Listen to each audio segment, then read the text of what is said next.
Hey, everybody, it's your favorite reconstructionists, Eric Brown and Phil Relli, and welcome to episode number 40 of the one and only show bringing you tips and tricks for working vehicle collision cases from the best experts in the industry. Today's topic is, it's time. So hold on tight. Here we go. Before I finish this intro, another life will be lost to a vehicle crash, and the $500 billion economic impact of vehicle crashes will only keep growing.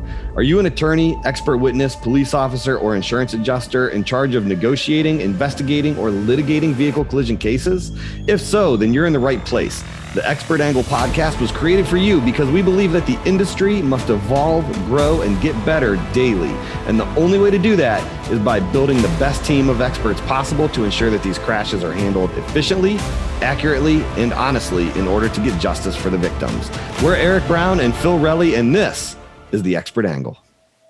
Welcome back to the show, everyone. This episode of the Expert Angle podcast is brought to you by Virtual Crash Accident Reconstruction Software. If you are tired of having to purchase, upkeep, and run multiple programs during an investigation, Virtual Crash is the cure. With Virtual Crash, you can build 3D environments using your actual scene data. You can simulate, animate, and create awesome visuals. You can also use the new momentum analysis tool for vehicle motion. Basically, Virtual Crash is the complete accident reconstruction software solution. Visit vcrashusa.com today to download your free trial or schedule a live one-on-one demonstration. So, Phil, we are back today, and I wanted to talk to you about something because Spencer and I yesterday were on our way to Toledo, and we got in this conversation, and I thought this kind of, we've talked about this a lot lately. And so I was like, okay, this bears mentioning, I think, on this show, because this is the way this world is going into.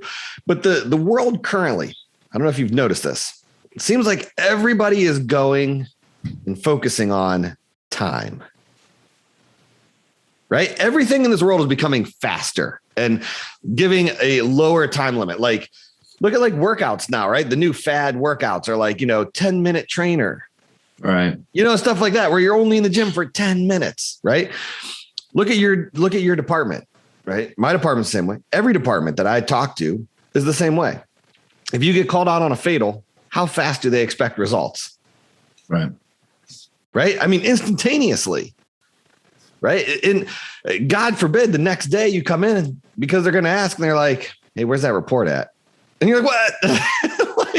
I literally just left the scene 4 hours ago. Like, I don't have it yet. And, but that's just the way of the world. You know what I mean? And every department, it seems like is getting on that, going that way. I mean, it doesn't matter how big or how small the department. I talk to guys from all over the world, and they all see it. Right. And then we take that on to the civil side. And what are you starting to see now from clients, right? They want reports, but if they could, I mean, we're getting some that they're like, I need a report tomorrow. Right. Okay. Do you have any evidence yet? Nah. Yeah. Have you been out to the scene? No. Did you order any reports or photographs? No. But they still need stuff lickety split. And so now what I'm starting to see, and I think you've seen this too, is the shift in the way the expert industry is starting to work now. And we were online and we looked somewhere and we found a couple of companies now that's the way they're kind of marketing, right? Is we formulated opinions instantaneously. We instantly knew what happened. And I called the attorney and told him. Right. Or, and that's I don't know. I mean, what are your thoughts on that? Me personally, I think this is problematic. Well, this goes back to conversation we had earlier on with people waiting until the last minute. And I think some of that is. This mug is for you today. I've got something for you too here somewhere. Well, I think, in the private side of things, from litigation stance, I guess, it always starts out with the conversations between attorneys. The attorney signs up the client, and then the chess match begins. And there's so much time that's lost between when the client gets signed up to when the experts are reached out to. Yeah. They just kind of piss away time. And some of it's a gameplay. I'm sure, if you're attorney A who has the client reaching out to attorney B who's representing the other side or the company or whatever, the other side knows obviously when the event occurred, what the time limit is for filing. And then it just becomes a matter of dragging feet. And you may have a case, if you're attorney A, you may have a case that you strongly believe is a settling case. It's not going to require a whole lot of expertise or specialists or so on and so forth, experts. And then 2 days before your filing deadline, the other side digs their heels in and says, nope, we're not offering anything. Right. See you in trial. We just talked about that. Yeah. And this goes back to what we said on a previous episode. Get a hold of your expert early in the game. If nothing else, retain them. That way you can get them, some information. They can start maybe looking at things just a little bit. I mean, I just speaking from, I guess, our business model to some extent, curiosity kills us because, we get a client that calls and says, hey, here's what I got, just kind of want to get you guys retained. You don't need to start anything yet. I'm not sure where this is going to go. I'm not sure I'm going to need a reconstruction or what have you. And we always end up going to the scene without billing the client. Yeah, I just did that. Went to the scene, mapped it, photographed it, and so on, because I knew if one side or the other digs their heels in or feet begin to start dragging, your evidence day by day disappears. Or we end up grabbing the case and looking at the report and whatever the case may be. But when you wait, anticipating what you think is going to happen, if you're attorney A and attorney B knows that they know the same game you play, it's not like you got a leg up on the competition. You guys are equals. Yep. Well, and this goes back to like episode number, 5 or whatever, when we had Jeff McCarthy and Mike Tackle on from Texas. Right. Mm-hmm. And Jeff was and spoke about being an attorney for the insurance companies. And that's how he got started. And his advice on that episode was, if you haven't watched it, go back and listen to it. Right. But his advice was, he's like, man, the insurance attorneys were looking for reasons to close cases. Like they don't get paid based on the amounts that they save. Like they just get paid on how many cases they close. And he's like, so if you had an expert early, that gave me some leverage sometimes to be like, you know what? Do we really want to get an expert? Do we want to do it? So yeah, don't be afraid to reach out to your expert and get them on board early, And the same for the insurance companies. If you guys want to close some of these cases I mean, we've done enough insurance work. How many times has an adjuster reached out to us and said, look, I just want to know what happened. If we owe it, tell me so I can cut the check and we can just get this done. Well, the other thing too, when it comes to this whole time thing is if you're the procrastinating attorney and you reach out to your expert, 4 days before your filing deadline and the case is wherever it is, you need to think about, the attorney's world exists inside of the box, inside of the office, inside of the building. There's not necessarily, and I understand there's court and all that, I get it. But the point is, for your expert, your reconstruction company or your engineering company or your whatever, that's not their world. Their world is in the field, and it takes time to get to field. Takes time to run down vehicles. It takes time to run down witnesses and so on and so on. And let me add this caveat. It takes time to do it correctly. How about that? Yeah. Let's throw that in there. So at the end of the day, all you're doing by procrastinating is you're starting to chop the legs out from under your expert as to the quality of the reconstruction you're gonna get. Now, your expectation is you're going to get a reconstruction where they've had 6 months to work on it, but you're only giving them 4 days to do it. It's just not realistic. Yeah. You know? Now, I will say, so let's dive in here and let's pivot real quick and say, why is this such a big deal, right? Why can't experts rush this? Why can't we turn cases around? Now, I will give you, we can't. I mean, we have done turnarounds in 24 hours, but when you look at that, the amount of hours that were expended in 24-hour turnaround cases are the same amount as the hours when we've had 2 months to work on a case. Because instead of having one guy that's worked on it for 2 months, we now have 6 guys that had to divide up and conquer and work on things to turn around in 24 hours. So each one of those guys might have 10 hours. So you still end up with 60 hours in the case. Well, right? And the other thing is, though, by doing that whole 24-hour turnaround or whatever the case may be, shortening. Listen, just because I said we can do it doesn't mean that we enjoy it, but we'll do it. I mean, sometimes I get it. Like, I get it. Cases, you thought they were good. They were filed. They're ready, and all of a sudden your back's against the wall and tomorrow's your deadline. I get it. I get it. But it to me, I don't know, maybe I'm just an ass, but you are. It's to me, that's 100%.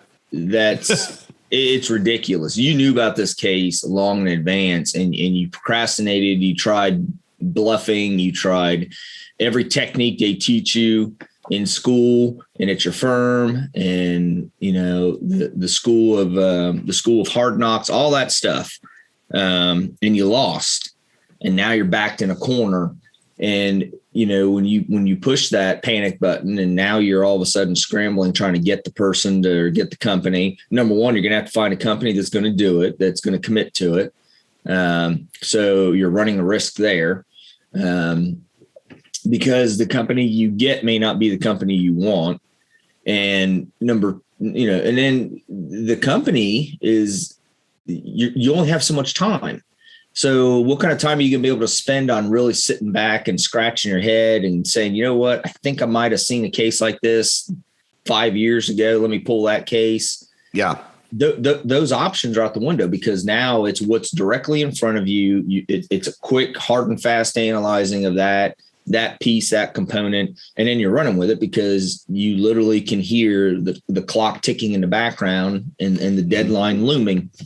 And it weakens the case. And then typically what I've seen happen is usually you get the case done, you send it off to the attorney. Oh, I love it. But they only read about the last 2 pages of it because that's where the conclusion was. And the other 20 pages go unread. And then it gets filed. And then all of a sudden you as the expert are going, 2 weeks later, what about this? What about this? Yeah. Or worse, you get depot transcripts that never got ordered. And completely, like, all of a sudden you find out new evidence, new fact patterns. Yeah. Like I don't know. I guess going back to the I'm an ass comment. He is, folks. We get enough hate mail. We have confirmed it. Oh, well. I've been called worse by better. So there's a reason we don't let Phil talk to clients on the phone. About the case. So if you knowingly take that step to, I think I can bluff my way into it, that should be your first clue. No, you can't. And you need to get on the phone and get somebody, because ultimately you're the one that has to try that case. You're the one that has to present that to the jury. And you're the one, if you can't bluff your way through and get an offer made, Yeah. Well, and so let me kind of pivot here also, and I will play devil's advocate. Attorneys, I'm coming to your rescue. Don't worry. You're not being left helpless. No. So, another thing too, though, is I think the experts have done this to themselves and done this to the attorneys, because I was speaking with an attorney just the other day and he didn't realize. So he reached out to us because he had a case and he wasn't sure where it was going to go yet. Wasn't sure. And so he was on one of the listservs and they said, one of the attorneys said, hey, call the guys over at Crash Tech, talk to them, tell them what you got. And so I was like, man, listen, let me go to your scene, run out there, just take some pictures, map it. find both your cars, download them, scan them, and take photos of you for them, and just preserve the evidence. And he's like, all right. So, I ran out there, did it. Total bill came into like $1,200. And he was like, what? I mean, he's like, dude, in the past, he's like, I've been at $4,000, $5,000 just for that without even a report.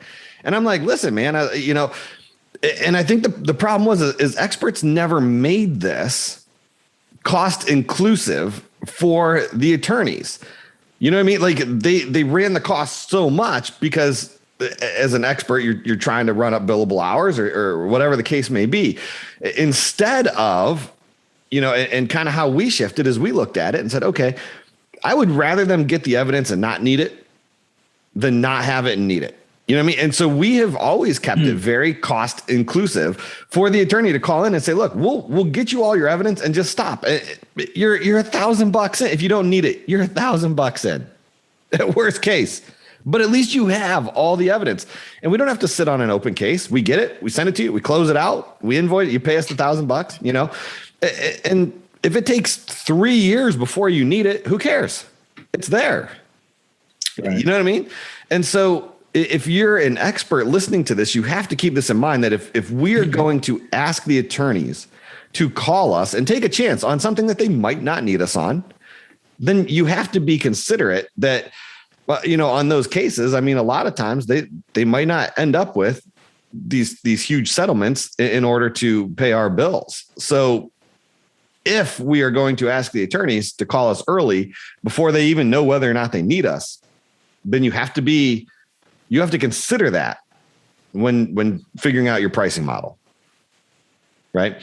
And so let's flip this then again, and let's go to the law enforcement side, right?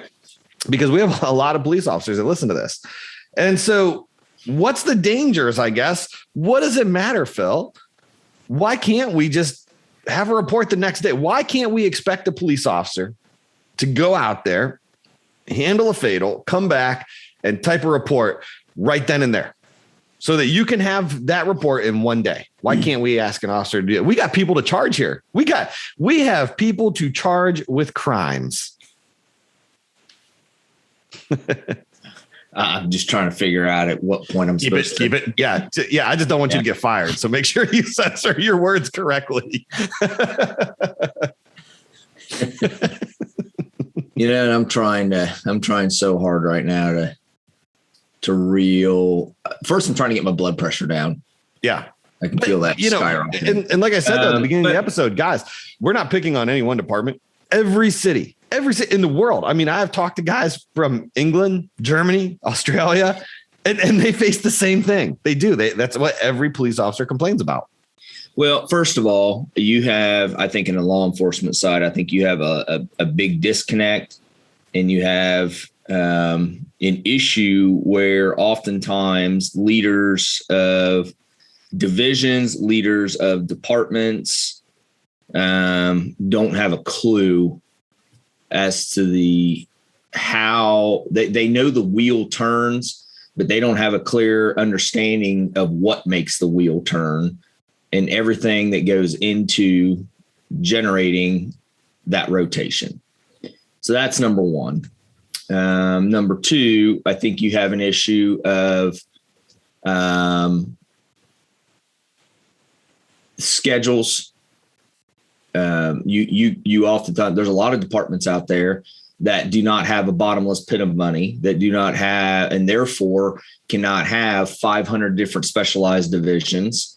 So you have specialized officers or deputies or troopers or whatever case may be that are not if you're really cool, you got constables. Yes. That aren't just the unit that's responding to that call.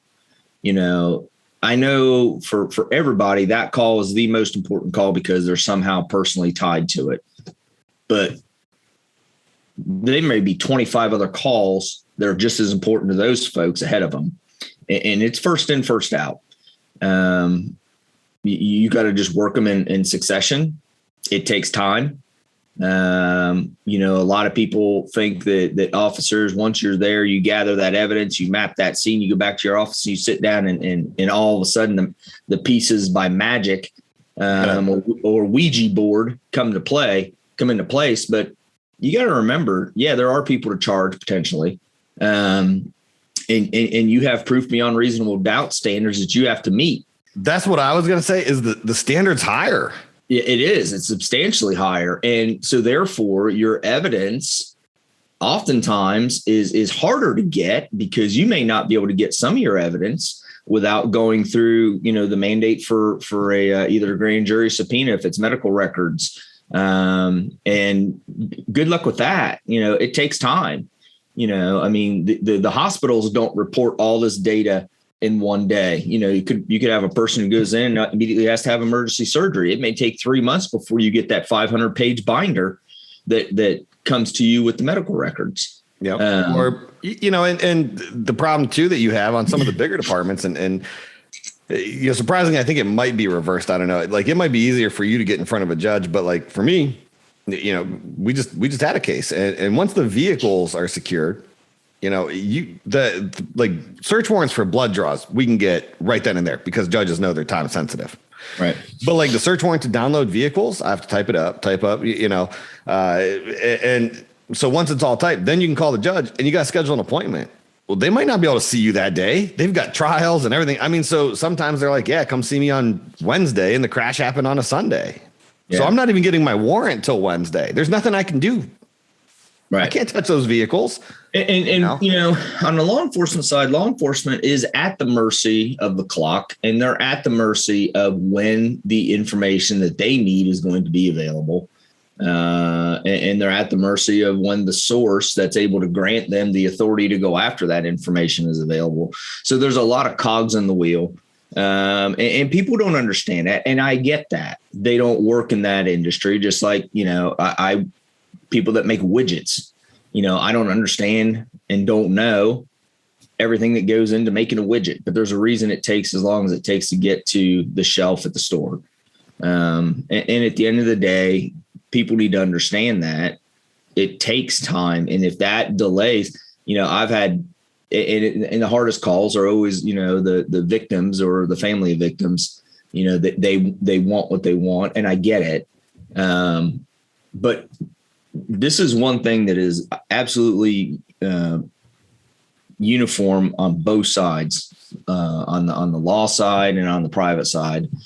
And I don't know. I know I rub a lot of shoulders the wrong way when I make this response to the question. If you want it done right, then that takes time. If you want it done, that doesn't take much time. Those are two different standards. So it depends. What do you want? And people get a little bent about that comment or that response. But I'll be honest, I don't care. Because at the end of the day, the officer, if it's on the law enforcement side, or the expert, if it's on the private side, is going to be the one that's going to be sitting in that box, swinging back when the punches are thrown. And is that the expert you want? The expert that really, they can defend their stance or their findings. But is their findings the best findings, or they just rush it?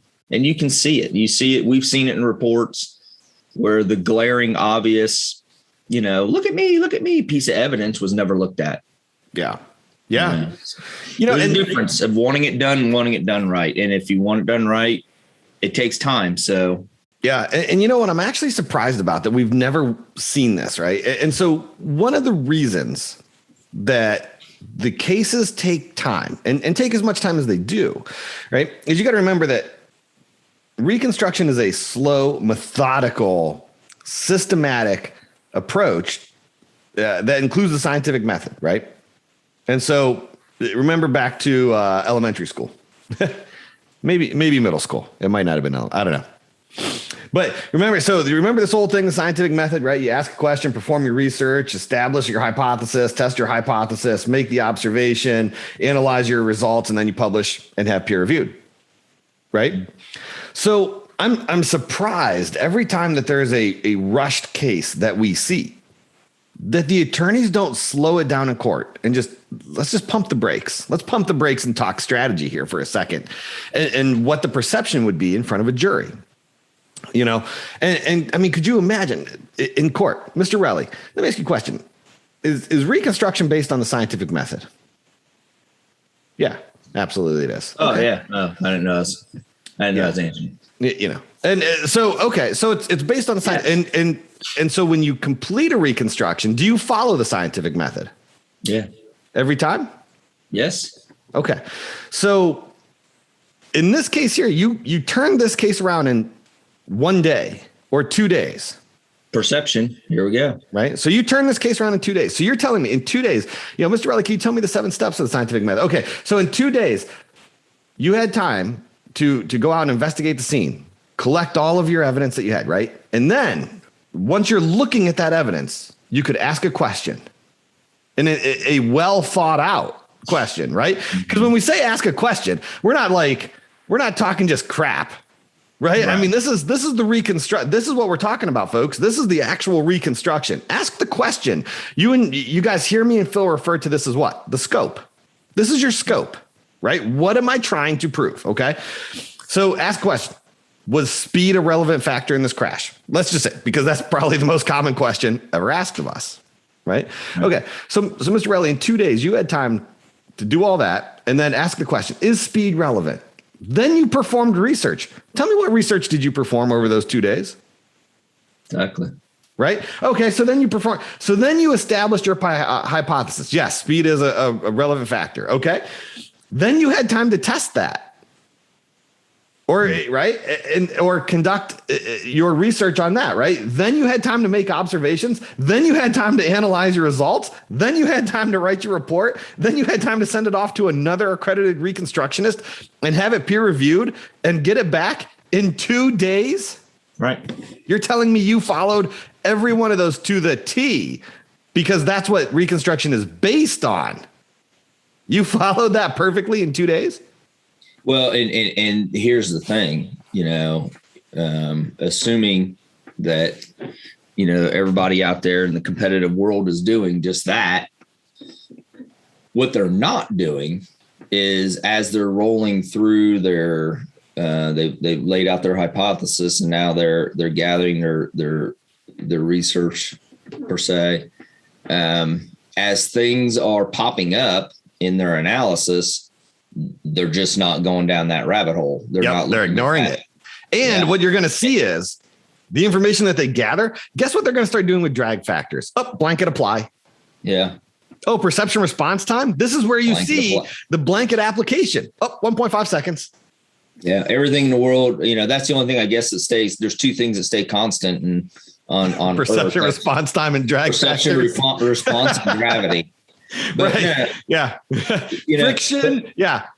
Every asphalt surface in the world is the same. But it's, and that's what happens though, is, when you have time and you start down this path and here comes a piece of evidence, instead of turning and working with that piece of evidence and then another piece or something, and you're constantly turning and taking all these side roads. If your hypothesis holds true, eventually all those turns are going to lead you right back onto that path of origination. But if it does not, then, okay, now you're deviating away from your hypothesis. So your hypothesis is not going to be supported. It's a whole new hypothesis. So you've disproven your first one, and now you're into a second one. You don't have that time on 2 days, and you don't have that time on 24-hour turnarounds.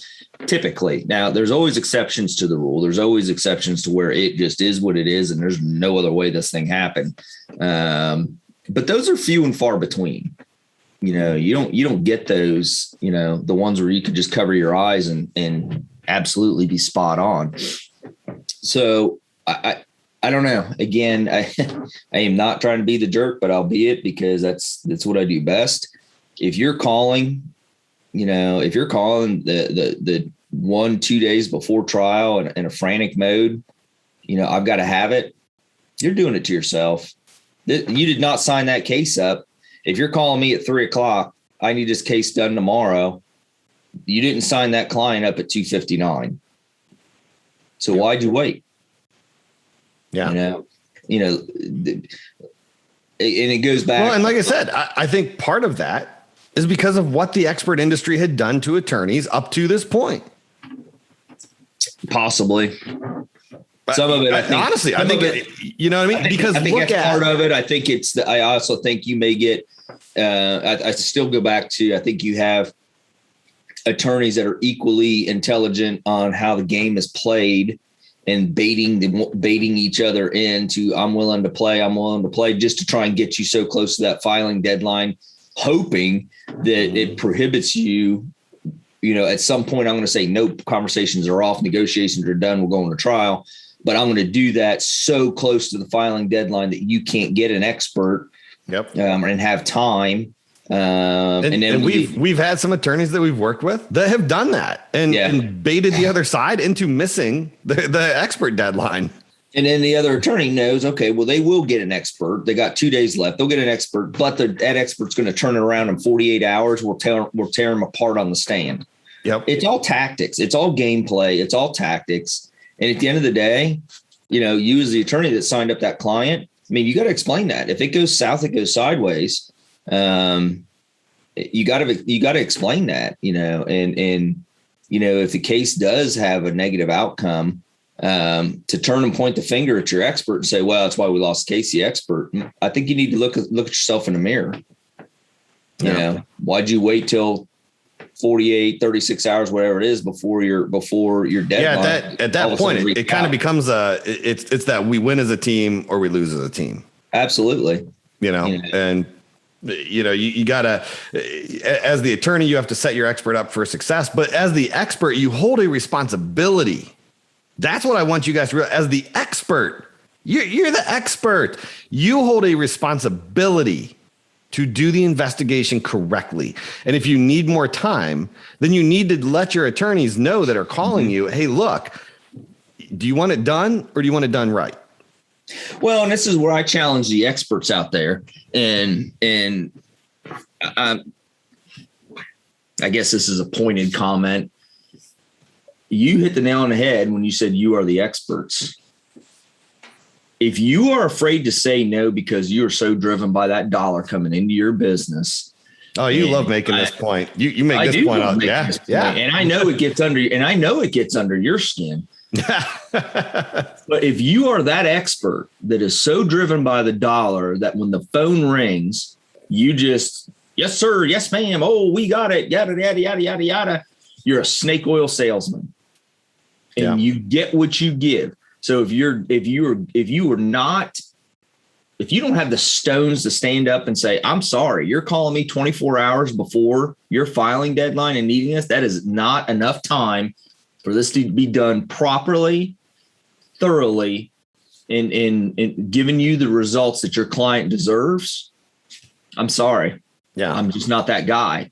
If you don't have the stones to stand up and do that, might want to have that conversation in the mirror. Yeah.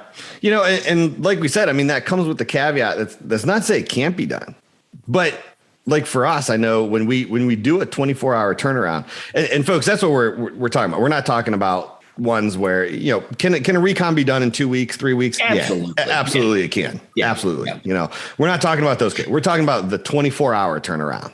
Right. Yeah. So when you have those, that's the one thing that I have noticed is, but I'm very upfront about that. Hey, yeah, look, we can get this. What do you have, first of all? And sometimes they're like, yeah, you know what? I had another expert. So here I've got, or whatever. The police mapped the scene. So we got all the measurements. Here's all the photographs. Here's all the reports. Here's all the medical records. Here's the, what I mean? Like we've had the vehicle scanned with laser scanners. Here's the point clouds. And they turn it all over. Can you author a report in 24 hours? Yeah, probably. Yeah. If you have all the right evidence, yeah, absolutely. But if you don't, and if we're starting from scratch, 24 hours out, attorneys are surprised a lot of times at the bills. But I'm very upfront about that. Of like, yeah, listen, we can get this done in 24 hours, but you're probably going to pay about 20 hours worth of investigative time for 6 different investigators. Yeah. And I know the ones that we did. I mean, if I had the time, but we didn't, because we only had, I think it was like 30 hours or 36 hours or whatever. It was insanely short.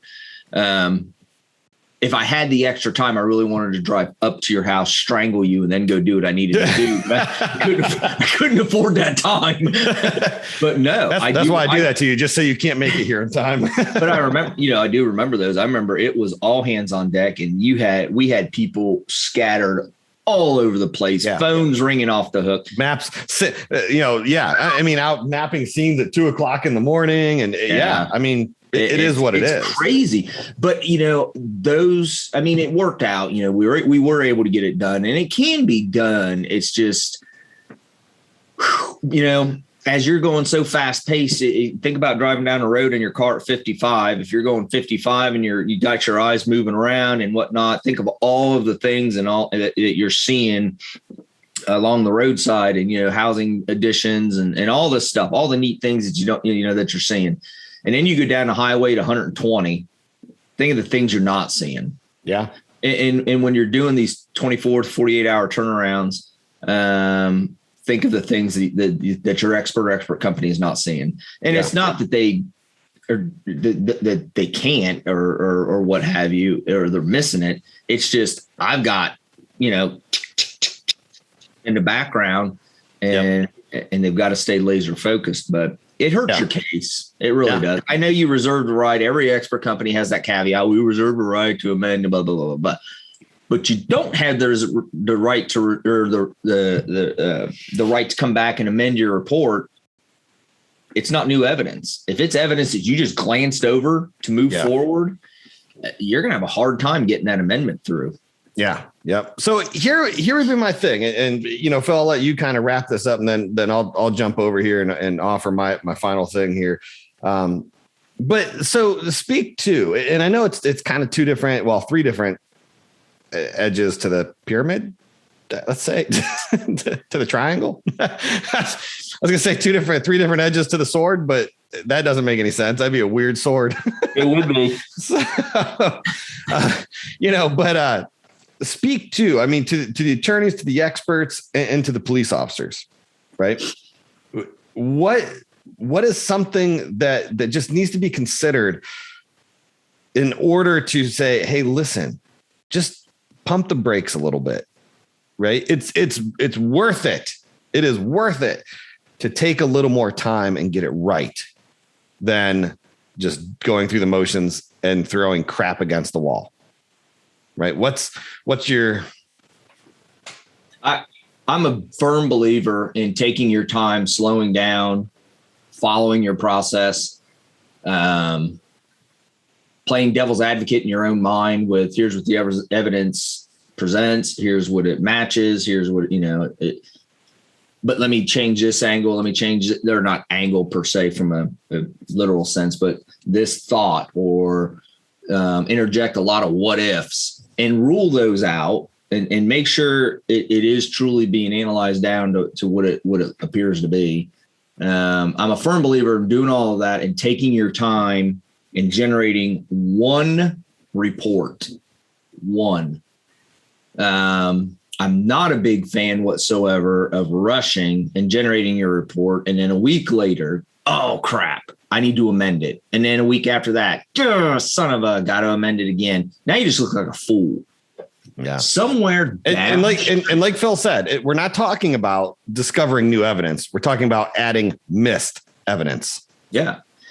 And somewhere downstream, there is going to be a person who is very educated, who knows what they're doing, has been down this rabbit hole before and saw all of the walls that you now see. And they're going to see that, and they're going to catch it. And they're going to be like, if you had to amend this thing 3 times after you originally produced it, what's that speak about towards your ability as an investigator, your level of professionalism, your level of, and again, not talking about discovering new evidence, talking about amending your report because you missed something or you made a mistake. Take your time. I understand, from a law enforcement side, let's go down that path first. From a law enforcement side, hey, I've got the chief, I've got the sergeant, I've got the whatever breathing down my neck. I'm just going to get this report knocked out. Who do you have to go back to? Because you're going to have that conversation. You're going to generate your report, and then the family's going to call. here's this. Why didn't you look at this? And it's right there in your, in your paperwork and whatnot. Now you've got to explain that to the family. And I tell you what, that I couldn't imagine a harder explanation to do than sit down and explain why you screwed up to a family of a victim. Same thing on the civil side with that. There's a reason there's a civil case. Sometimes it's money, sometimes it's other things, but you owe that to the victim, whether it's civil or criminal, to do it right. And that takes time.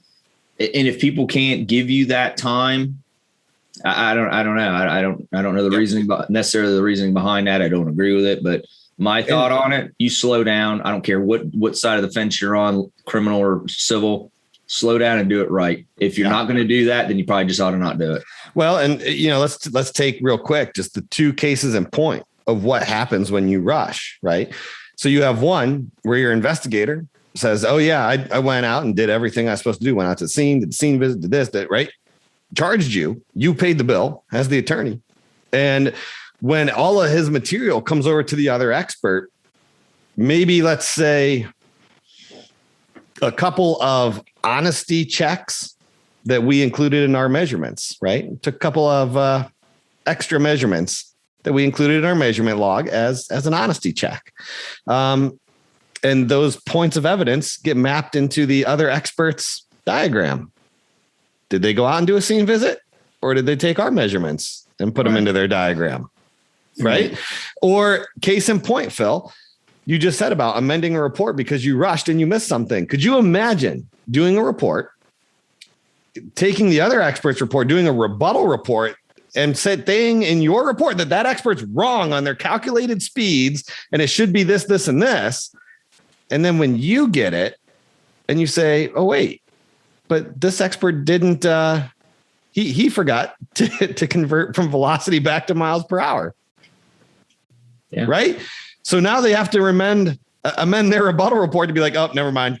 He was right all along. Mr. Relli was right. Yeah. What happened to that case? Did it go to trial? No. Right. Well, so, and I guess let me step back just a second. I don't want anybody listening to this to interpret when I say slow down and do it right, that it is not about billable hours. It's about doing it right. I'm not saying drag your feet so you can bill more money, because there's going to be somebody out there that's going to try and latch onto that and run with that because they got to have their 5 minutes of fame. They got a little ego problem, but that's not what I'm talking about. I'm talking about doing it right. I mean, how many times have you sat on your couch, watching the news and the whole time in the back of your mind, you're thinking about this one tire mark, and are you billing them for that 35 minutes? I would say, honestly, I would say on every case that we work, that there are hours that we put into it that don't get billed. Yep, absolutely. So it's not about billing hours. It's about just slowing down and doing it right. Yeah. And so let me throw this out there and then we'll wrap it up. So just so you guys know, I will actually give you a free resource, okay, to help you slow down, develop. And Phil said this in his, right? Follow your process. Okay. So the first step is develop a process. What process do you go through? Honesty check there, experts, right now. Okay. If I called you on the phone right this second and said, tell me your process from start to finish that you follow during a reconstruction, go. Could you tell me the process that you follow from start to finish every time? Okay. If you can't, there's a problem. Okay. So develop a process, follow that process, and know how long that process takes, right? You all should be able to do this because how else then are you quoting clients? Like, I have to imagine attorneys are calling you guys just like they call us and they go, how much is this going to cost me? Right. And I have to be able to come up with an estimate. And it's because I know how long our process takes. We've been doing this for over a decade now. I know how long the process takes from start to roughly. Could I be off a few hours? Yeah, I could, but roughly. Okay. If you need a process, go to our website. All right. And steal ours. It's fine. I mean, there's no proprietary information there or anything like that. Okay. But our process is laid out with a timeline on our website. Right. Right. And that's the just, and it's very, it is the process of a reconstruction. Okay. So if you need it, go get it. I give you permission. You can have it. Okay. And just follow the process. just follow the process, right? And that will keep you true to making sure you're not missing things. Right. Okay. So there you go. That's all I got. Phil, anything further for the good of the good of the group? I think. Oh gosh, I was hoping you were just gonna say no. Hey, you asked the question. Shut up. No, I think attorneys, and I'm not saying that, and I'm not trying to bash attorneys here, but you guys know this. You owe it to your client to do the best you can for them. Otherwise, you wouldn't be in the business you are in, and you wouldn't hold yourself to that standard that you hold yourself to. Extend that same courtesy to your expert. Even if you don't retain them, maybe give them a heads up. Have that conversation. Do something other than let time tick away and find yourself backed in a corner where the oh shit factor kicks in and you're trying to figure out how you're going to get out of this. Yeah.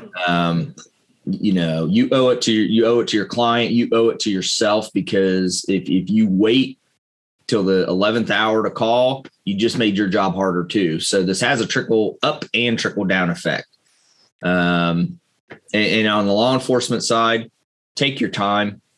Just take your time and do it right. I know the calls are constantly coming into the office and you're constantly getting barked at to move to the next case. Take your time. Do it right. Do not rush through something. What you do today has long impacting results downstream for years to come. So just take your time. There's nothing. It's not worth it. It's not worth rushing just to get it off your desk. At the end of the day, it's your name at the bottom of the report, not the supervisor that's saying, hey, I need that report tomorrow. Yeah. Well, that's going to wrap it up for the day, guys. As always, if you have a case that you want us to review for free, or you just want to connect with us, jump on over to crashtechreconstruction.com. Also, remember to follow us on Facebook at Crash Tech, the Expert Angle Podcast. Make sure you subscribe to our show and leave us a review on your favorite podcast platform, and subscribe to our YouTube channel, Crash Tech Reconstruction Services. And finally, remember to always leave your accident victims better off than you found them, because at the end of the day, everything we do is for them.